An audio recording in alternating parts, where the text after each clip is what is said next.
अब यहाँ बीज में हमें पार्ट्स, बीज के कितने भाग होते हैं, पार्ट्स के बारे में जानना है। यहां से क्वेश्चन पूछा जाता है, ध्यान रखिएगा। मेरे टाइम में जब मैं दे रहा था, यहां से पूछा हुआ था और मैंने एकदम सही टिक लगाया था पेपर पे।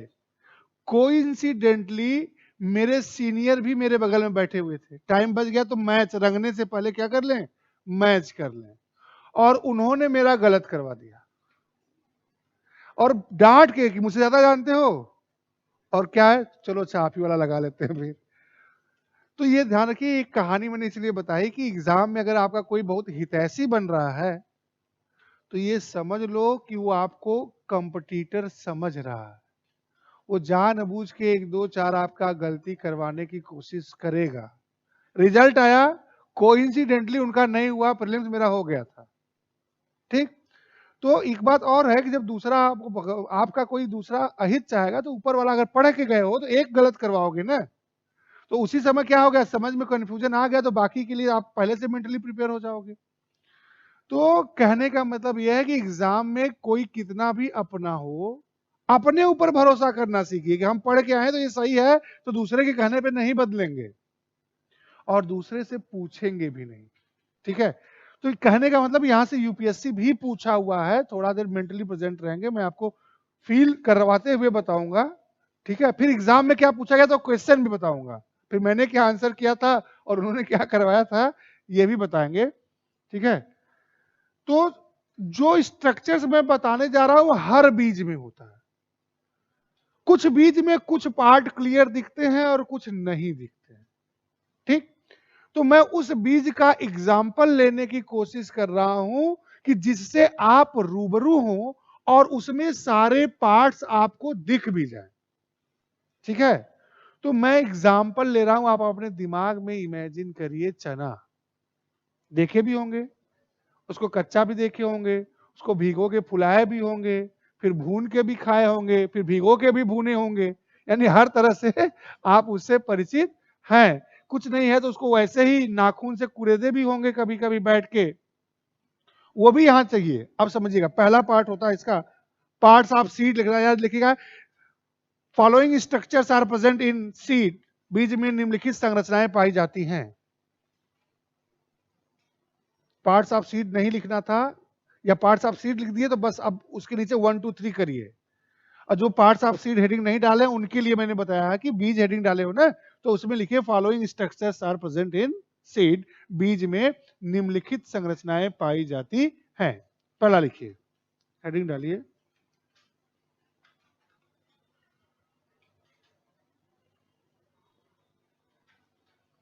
बीजावरण। It is outer covering of seed, यह बीज का बाहरी भाग होता है। It is the outer covering of seed, यह बीज का बाहरी भाग होता है। इट प्रोटेक्ट इनर पार्ट्स, यह आंतरिक भागों की सुरक्षा करता है। अब देखो, जैसे चने का बीज लिए तो भिगो के कभी छिलका निकाले होगे ना, तो जो चने का छिलका है वह है उसका बीजावरण। ठीक है। आपको लगेगा कि चने का छिलका उसको कितना प्रोटेक्ट करता है, तो नेचर ने सबको दिया। आप अपने स्किन में भी तो लिखे हो कि स्किन आपका क्या है, अंदर के भाग को प्रोटेक्ट करता है, कितना कर पाता है। नेचर ने सबको हर चीज बैलेंस दी है। जैसे चने का आप समझ रहे हो तो आम का भी समझ लो। आम की गुठली, जो बाहरी गुठली होती है, कड़ा पार्ट है उसका, वो बीजावरण ही है। तो आम की गुठली ज्यादा कड़ा है, कड़ी है, तो उसका रिप्रोडक्शन साल में एक ही बार हो पाता है, बरसात में। जब आप आम की गुठली फेंकते हैं, पानी में गुठली बाहर की सड़ती है, बीजावरण सड़ता है, तब अंदर से उसका नया प्लांट निकल पाता है। लेकिन अगर चने का इतना हो जाता तो पानी आपको ज्यादा देना पड़ता, और निकलने के बाद उसको पानी ज्यादा मिल गया तो सूख भी जाता। यानी हम उसका क्या है, फसल के रूप में उपयोग नहीं कर पाते, रिप्रोडक्शन उतना नहीं हो पाता। ठीक।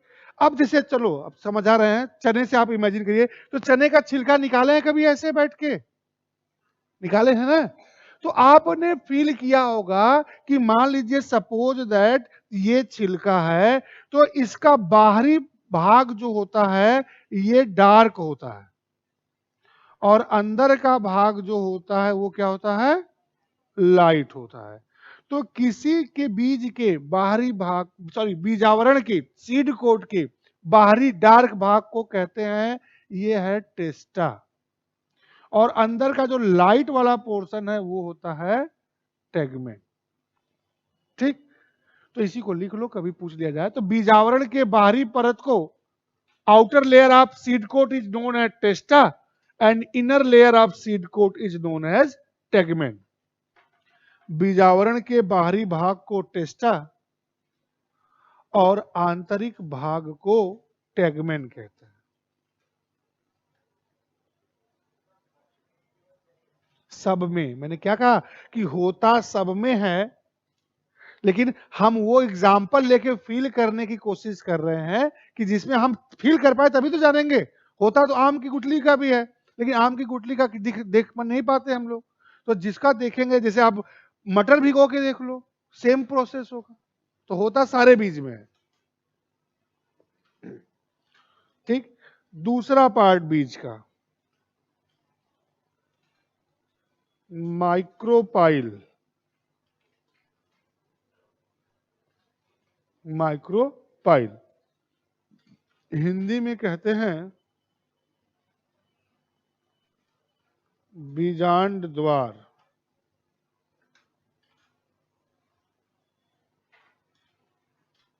कहना कि हर बीज में होगा, लेकिन हर बीज में क्लियर विजिबल हो ये कोई जरूरी नहीं है कि हम आप ऐसे पहचान पाए, देख लें, जरूरी नहीं है। तो उदाहरण मैंने इसीलिए चने का लिया कि उसमें अधिकांश भाग आप देख लोगे। क्यों? क्योंकि बाहर से भी देख रहे हो, फुला के छीले भी हो, फिर अंदर वाला भी तोड़ते हैं, तो फील कर पाओगे। होगा सारे बीज में। जैसे चने का वही बीज है, तो चने के बीज में देखिए एक साइड से नुकीला होता है ना, ऐसे नुकीला, और जिधर नुकीला होगा उधर ही देखोगे ध्यान से, तो एक छोटा सा छेद टाइप दिखाई पड़ता है। वो छेद हर बीज में होता है, लेकिन मैक्सिमम में दिखाई नहीं पड़ता। चने में दिखाई पड़ता है, इसीलिए मैंने एग्जांपल वही लिया कि जिससे आप फील कर पाओ। वो जो छेद है वही क्या है, बीजांड द्वार। इसका काम क्या है कि मॉइस्चर एब्जॉर्ब करना, नमी अवशोषित करना। बाकी पूरा सीड कोट वाटर प्रूफ होता है, यानी पानी बीज के अंदर कहीं से नहीं घुसेगा। जैसे चना भिगोते हो तो देखते हो कि 2-4 चना फूला नहीं, बाकी सब फूल जाता है। तो जो नहीं फूला है उसे उठाइए और एक सुई लीजिए और ध्यान से आप उसको कुरेदेंगे तो देखेंगे वो छेद उसका बंद था, उसमें डस्ट पार्टिकल या कुछ चला गया है। आप उस छेद को ओपन करके फिर डाल दीजिए, वो चना भी फूल जाएगा। यानी आप प्रैक्टिकली फील कर सकते हैं कि 2-4 चना लीजिए और उसके छेद पे वैक्स लगा दीजिए, मोम लगा दीजिए, बाकी चना उसी तरह भिगो दीजिए। तो जिसका छेद बंद किया हो वो फूलेगा नहीं। क्यों नहीं फूलेगा? कि बीज के अंदर पानी जाने का एकमात्र रास्ता यही है। अगर ये ब्लॉक हो गया तो फिर उसके अंदर पानी नहीं जाएगा, और मॉइस्चर नहीं जाएगा तो फूलेगा नहीं। अब पानी जाने के लिए रास्ता क्यों बनाया गया है? क्योंकि मॉइस्चर के बिना जर्मिनेशन, अंकुरण उसमें नहीं होगा। तो अंकुरण के लिए जब देखते हो, वही अगर चना आप निकाल दिए भीगा हुआ तो उसमें जर्मिनेशन हो जाता है, वो अंकुरित हो जाता है। तो अंकुरण के समय जो अंकुर निकलता है वो, अब पूरा चना कहां से छेद के निकलेगा? वो भी तो बहुत सॉफ्ट होता है। तो ये जो बीज द्वार होता है, ये जो छेद होता है, इसी में से वो नया पौधा, वो नया अंकुर जो है, जर्म जो है वो निकलता है। यानी बीजांड द्वार का क्या काम होता है? ये मॉइस्चर को एब्जॉर्ब करता है and at the time of germination, germination के समय जो मूलांकुर है वो यहीं से निकलता है, यानी जो अंकुर है वो यहीं से निकलता है। यही इसका काम है। लिखिएगा, it is a small hole present on seed coat. यह बीजावरण पर उपस्थित एक छोटा छिद्र होता है। Its main function is absorption of water and water is necessary for the germination of seed. यह बीजावरण पर उपस्थित एक छोटा छिद्र होता है जिसका मुख्य कार्य नमी अवशोषित करना होता है तथा अंकुरण के लिए नमी अनिवार्य होती है। साथ ही में लिखवा दिया, यानी कि नमी क्यों अवशोषित करता है ये आपको पता रहे।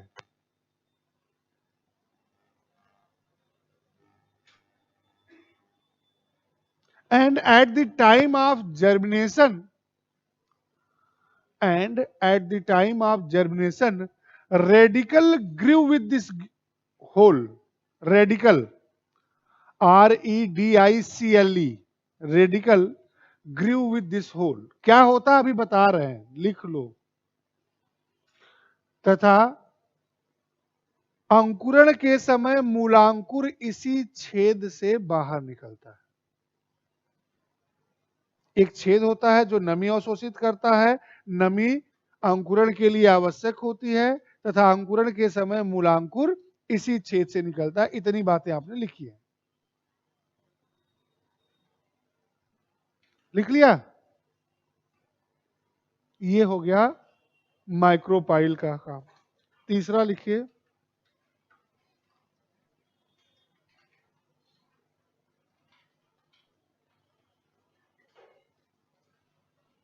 एम्ब्रियो भ्रूण।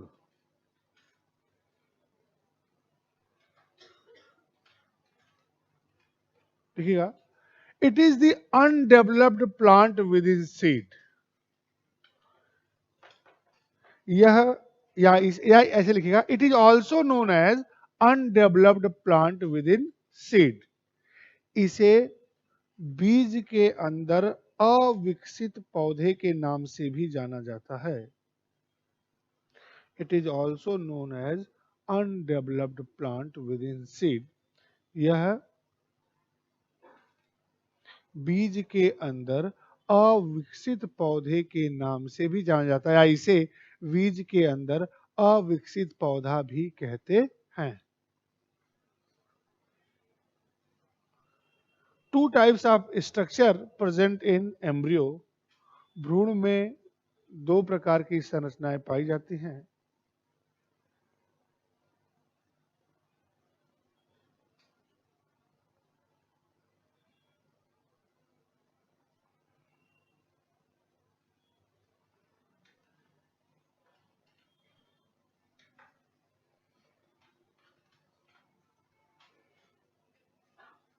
ऐसे ही ऊपर नीचे लिखिएगा, एक एक लाइन में दोनों के बारे में लिखवा देंगे।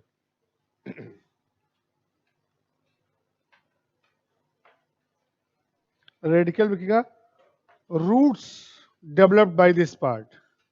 इस भाग से जड़ का विकास होता है।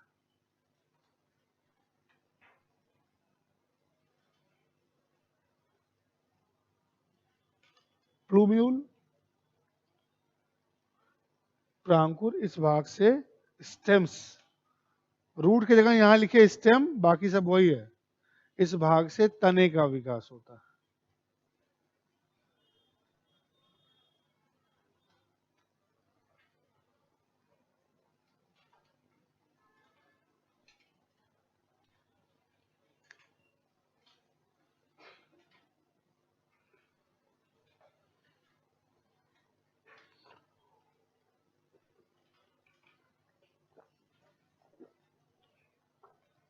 अब समझिए, एग्जाम में पूछा जाता है कि बीज के किस भाग से जड़ निकलता है, किस भाग से तना निकलता है। तो देखो, आर फॉर रूट और आर फॉर रेडिकल। और हिंदी वालों को तो टेंशन लेने की जरूरत ही नहीं है। हिंदी में मूलांकुर लिखा है तो मूल मतलब ही होता है जड़। तो इससे क्या है, जड़ विकसित होती है। तो एक याद कर लिए तो दूसरा क्या है, अपने आप हो गया। और यही जड़ तना विकसित होगा तो पूरा का पूरा क्या बन जाएगा, पौधा। सुनो, अब जो बात बताने जा रहे हैं कि यही जड़ तना जो है विकसित होकर पौधा बनाएगा, यानी ये जड़ और इस तने का अविकसित रूप क्या है? मूलांकुर और प्रांकुर। भाई यही विकसित होकर बना रहा है, यानी जड़ तना का अविकसित रूप क्या है? मूलांकुर और प्रांकुर। और ये मूलांकुर और प्रांकुर पाए कहां जा रहे हैं? एम्ब्रियो में। इसीलिए आपने पहली लाइन लिखी है कि बीज के अंदर इसे क्या कहते हैं? अविकसित। और यही मेरे समय में यूपीएससी ने पूछा था कि बीज के किस भाग को अल्प विकसित पौधा अनडेवलप्ड प्लांट कहते हैं, और मैंने सही भी किया था। मेरे सीनियर ने, आज मैं उनको इसीलिए याद कर रहा हूं ना, जब जब जिस बैच में पढ़ाता हूं हर बैच में याद हो, इसको कटवा के सही क्या करवाए थे, अगला पार्ट लिखिए।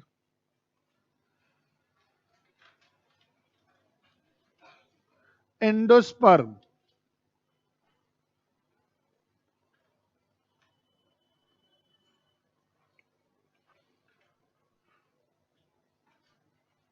अच्छा, एक चीज और बता दीजिए, जैसे जब जर्मिनेशन होता है तो पहले रेडिकल ग्रो करेगा कि पहले प्लूम्यूल? पहले मूलांकुर विकसित होगा कि पहले प्रांकुर, कि दोनों साथ में? क्या होगा? पहले रेडिकल डेवलप होता है। जैसे चना भिगोते हो तो आपने मैंने कहा ना, अभी इनडायरेक्टली मैं बता चुका था ऊपर, जब माइक्रोपाइल लिख रहे हो तो उसमें लिखा था ना radicle grew with this hole, यानी सबसे पहले क्या निकलेगा? मूलांकुर निकलेगा, और इसको निकलने के लिए रास्ता चाहिए, छेद चाहिए, तो वो रास्ता क्या है? माइक्रोपाइल है। और ये जमीन के अंदर होता है, सब बीज तो जमीन के अंदर डालेंगे ना, और ये जमीन के अंदर जाता है, 4-6 दिन में जमीन से फिर और न्यूट्रिशन गेन करता है, उसके बाद जमीन के ऊपर पौधा दिखता है।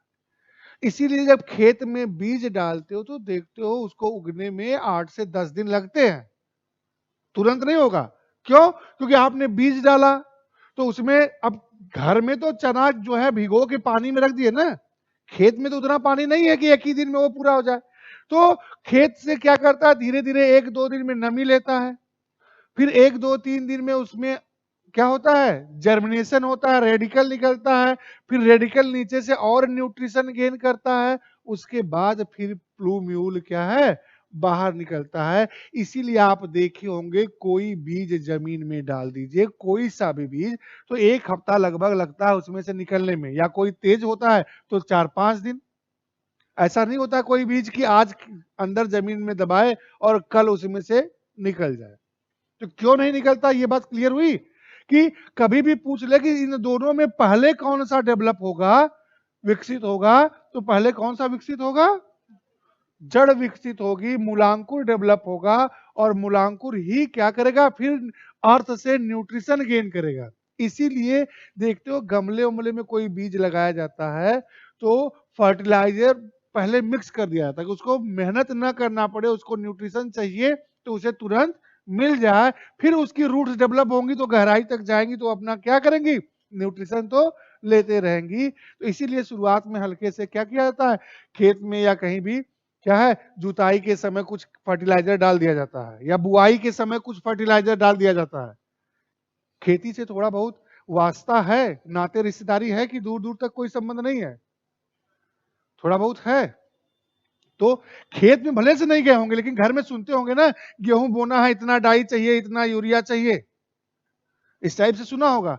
तो गेहूं बोना है यानी गेहूं के साथ ये फर्टिलाइजर भी, ये उर्वरक भी डालना है। क्यों डालना है? क्योंकि जर्मिनेशन के बाद जब उसे न्यूट्रिशन चाहिए तो वो कहां खोजने जाएगा? ठीक है। इसीलिए क्या है, हर बीज या हर कोई भी फसल बोई जाती है तो उसके साथ क्या है, कर दिया जाता है। या आप चाहते हो कि केमिकल फर्टिलाइजर नहीं हो तो सुने होंगे, देखते हो गोबर की खाद खेत में डाल के फिर जुताई करवाते हैं, फिर बुआई कर देते हैं। तो गोबर की खाद में ह्यूमस अधिक होता ही है, तो वो क्या करता है, उससे ले लेता है। बात क्लियर हुई? अब एंडोस्पर्म लिखिए। एंडोस्पर्म क्या होता है? देखिएगा, it provide nutrition to seed at the time of germination. It provide nutrition to seed at the time of germination. यह अंकुरण के समय बीज को पोषण प्रदान करता है। अब सुन लो एक चीज, मन करे तो अपने से लिखना, नहीं तो मत लिखना, कोई जरूरी नहीं है। जो एंडोस्पर्म होता है ये हर सीड में हो ये कोई जरूरी नहीं होता। जिस सीड में होता है उसे कहते हैं एंडोस्पर्मिक सीड, भ्रूणपोषीय बीज, और जिसमें नहीं होता उसे कहते हैं नॉन एंडोस्पर्मिक सीड, अभ्रूणपोषीय बीज। तो बस आपको इतना कॉमन सेंस रखिए कि यह सब में हो कोई जरूरी नहीं है। और मान लीजिए मैं मैथमेटिक्स का हूं, तो मुझे कैसे पता चलेगा कि ये एंडोस्पर्मिक है कि नॉन एंडोस्पर्मिक है? तो कॉमन सेंस से पता चलेगा। जो भी बीज भिगो देने के बाद जिसमें जर्मिनेशन हो जाता है उसमें ये है, क्योंकि ये पोषण चाहिए उसको, तो ये पोषण दे देता है तो वो अंकुरित हो जाता है। जिसमें ये नहीं होता है उसे अंकुरित करने के लिए जमीन चाहिए ही चाहिए, जैसे गेहूं। आप समझिएगा कि देखे होंगे, जहां आप सब लोग देखे होंगे, वही बात मैं कह रहा हूं, गेहूं का एग्जांपल इसीलिए लिया कि आप सब देखते होंगे कि जब नवरात्र की पूजा होती है तो मिट्टी रख के फिर गेहूं रख के ऊपर कलश रखा जाता है, जौ रखा जाता है, कलश रखा जाता है। तो गेहूं जौ एक ही बिरादरी है, एक ही, ठीक है। जौ रख दिए, फिर क्या रख दिए? कलश रख दिए। 9 दिन की पूजा के बाद जब कलश हटता है तो वो जौ अंकुरित हो चुका होता है। देखे हैं? उस तरह से जौ को भिगो के रख दीजिए, सड़ जाएगा, सूख जाएगा, उसमें से नहीं निकलेगा। यानी उसे सॉइल चाहिए।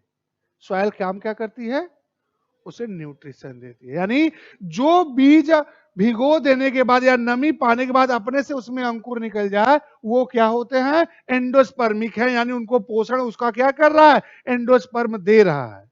जिसमें नहीं होता है उसको भिगो दीजिए, सड़ जाएगा, लेकिन उसमें से अंकुरण नहीं होगा, क्योंकि उसके लिए न्यूट्रिशन चाहिए, और न्यूट्रिशन के लिए कुछ तो देना पड़ेगा ना। कहां से न्यूट्रिशन पाएगा? तो फिर वो सॉइल में। इसीलिए देखिए बीज हमेशा खेत में डालते हैं, उसके बाद भी क्या होता है? अंकुरित हो जाता है। नहीं तो ऐसा नहीं होता तो हम आप भी क्या करते हैं? अपने घरों में पहले अंकुरण करवा लेते, उसके बाद बोते, और तेजी से होता। तो वो नहीं होता है। तो बस ऐसे कॉमन सेंस लगाइए। तो ये हो गया प्लांट में रिप्रोडक्शन। और पॉलिनेशन क्या होता है बता दिए, फ्लावर क्या होता है बता दिए, फिर मैंने फ्रूट के बारे में बता दिया, फिर बीज के बारे में। यहां से एक चीज और आती है, सबसे बड़ा फल, सबसे बड़ा फूल, सबसे बड़ा बीज, सबसे इसी का सबसे छोटा भी। तो कहिए लिखवा दें, कहिए तो लिखा लिखा है ग्रुप में डाल देंगे, आप लिख लेंगे। लिखवा दीजिए फटाफट, तब शुरू करिए। हेडिंग डाल लीजिए सम फैक्ट्स, फटाफट लिखिए। और ये मत कहिएगा कि सर स्पेलिंग लिखिए, कुछ चीजें तो आपको अपने से करना पड़ेगा ना। लिखिए, सबसे बड़ा फूल, लार्जेस्ट या बिगेस्ट एक ही है। सबसे बड़ा फूल क्या होता है? Rafflesia arnoldii, Rafflesia arnoldii. सबसे छोटा फूल, स्मॉलेस्ट फ्लावर, वोल्फिया, वोल्फिया। अब स्पेलिंग नहीं बताएंगे, घर जाके इसी बहाने किताब खोलोगे तो, ठीक है। फिर लिखिए सबसे बड़ा वृक्ष, लार्जेस्ट ट्री, कौन सा होता है? Bamboo tree. क्या होगा? सिकोया।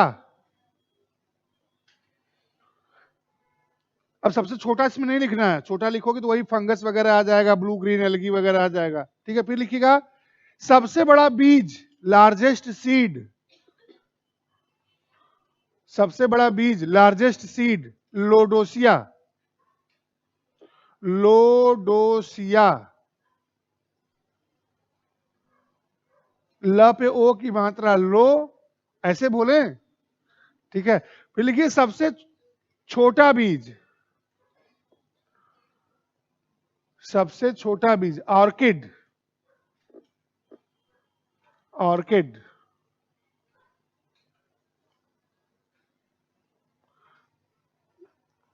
ऑर्किड होता है, ORCHID, आर्चिड नहीं बोलते उसको, ऑर्किड कहते हैं। ठीक है, ठीक है। फिर लिखिएगा क्या होगा, सबसे छोटा लिख लिए बीज, सबसे छोटा फल वोल्फिया। हाँ, सबसे छोटा फूल जो था उसी का फल भी सबसे छोटा होता है। फिर सबसे बड़ा फल, अब भाई बीज कहां होता है, फल के अंदर ना, तो बीज बड़ा है तो उसका फल भी बड़ा होगा, मतलब क्या लिखेंगे, लोडोसिया, लोडोसिया। ये हो गया सब कुछ। अच्छा, एक पूछा गया एक बार एग्जाम में पीसीएस में कि निम्नलिखित में से किसे समुद्री शिशु कहते हैं, सी बेबी, तो वहीं लिख लो समुद्री शिशु किसको कहते हैं, एल्गीज को, शैवाल को समुद्री शिशु कहते हैं। और ध्यान रखिएगा कि अगर एक बार और पूछा गया पीसीएस में कि इस धरती पे सबसे अधिक ऑक्सीजन कौन प्रोड्यूस करता है, तो यही एल्गीज, शैवाल ही करते हैं। क्योंकि बड़े पौधे जो हैं वो प्रोडक्शन तो ज्यादा करेंगे लेकिन रेस्पिरेशन में कंज्यूम भी तो ज्यादा करेंगे, तो रेस्ट जो बचता है वो कम हो जाता है। ये इनका शरीर छोटा होता है, प्रोड्यूस ज्यादा करते हैं, कंज्यूम कम करते हैं। तो जो नेचर में ये डालते हैं ऑक्सीजन, वो क्या है, सबसे ज्यादा यही होता है। फिर अच्छा, एक बार और पूछा हुआ है आपके एग्जाम में कि फायर ऑफ द फॉरेस्ट किस प्लांट को कहते हैं, जंगल की आग। अगर हिंदी में पूछा जाए शब्द समूहों के लिए एक शब्द, तो जंगल में आग, जंगल की आग को क्या कहते हैं, दावानल। ठीक है, यहां दावानल मत लिख लीजिएगा, हिंदी लिटरेचर नहीं करने जा रहे हो। यहां प्लांट्स के बारे में पूछा जाता है कि किस प्लांट को कहते हैं फायर ऑफ द फॉरेस्ट, जंगल की आग। मतलब जंगल की आग का मतलब क्या होता है कि उसको बुझाना नहीं, वो बहुत तेजी से क्या है, फैल जाती है, बुझाना पॉसिबल नहीं हो पाता है। वैसे ही इसका मतलब हुआ कि कौन सा प्लांट ऐसा है कि उसे लगाओ और बहुत तेजी से बढ़ जाता है, उसको रोकना पॉसिबल नहीं होता, मतलब वो छोड़ दीजिए उसको, फिर देखभाल करने की जरूरत नहीं है। उस पौधे के नाम पे एक कहावत बनी है और वो कहावत अभी यहां पे चरितार्थ होते भी दिख रही है। हिंदी ऑप्शन कितने लोगों का है, अरे बताओ, मैं पूछने नहीं जा रहा हूं, मेरा नहीं रहा है, 2-3 लोग हैं। एक कहावत है, मुहावरा है, ढाक के 3 पांत। इसका क्या मतलब हुआ,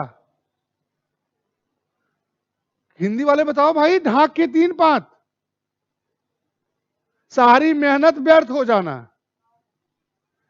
हिंदी भी थोड़ा बहुत कम भाई, अगर आरओ देने जाओगे तो बिना हिंदी का कैसे करोगे, तो मेरी यहां मेहनत सब ढाक के 3 पांत हो रही है। ठीक है, यहां ढाक, इंग्लिश में क्या कहते हैं ढाक को,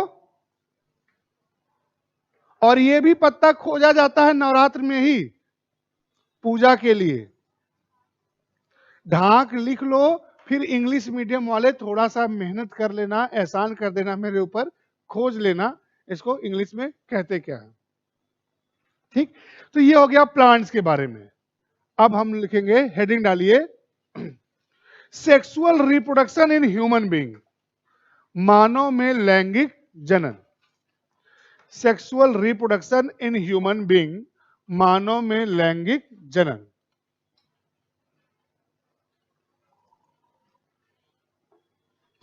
अब इसको पढ़ के आइएगा, कल किया जाएगा, कल ये चैप्टर खत्म हो जाएगा। कल कितनी तारीख हो जाएगी,